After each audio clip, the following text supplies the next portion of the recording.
এতে কে ঘুম থেকে উঠে গেছে 8টার মধ্যে? কে ঘুম থেকে উঠে গেছে? অনেকক্ষণ ঘুম পাড়ানোর চেষ্টা করলাম, আর ঘুমোলো না, নিয়ে চলে এলাম না, পরে আবার ঘুম পাড়িয়ে দেবো। সো এখন কে বসে বসে রান্না দেখবে? হ্যাঁ রুচা, রুষাকে আমি অপশন দিলাম, তুই আমার সাথে বাইরে গিয়ে রান্না দেখবি না ঘুমোবি, ঠিক আছে? সো চুজ করলো রান্না দেখবো। আর দিদিও চলে আসবে, আমাকে তাড়াতাড়ি করতে হবে, অনেক সকালে উঠেছি আমি, আজকে 5টা 40-এ উঠেছি। তাও যদি টাইমে কাজ না সারতে পারি তাহলে আর কি বলবো, তাই না? তো চলুন, এরকম একটা ছুটকু ফুটকু বেবি বাড়িতে থাকলে এইসব হতেই থাকবে।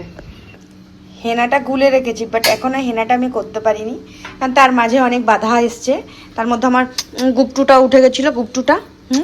এই দেখুন আবার বেরিয়ে গেছে, এই যে চুড়িটা পরেছি আবার বেরিয়ে গেছে, দেখতে পাচ্ছেন? এই দেখুন কি বড় বড় হয়ে গেছে।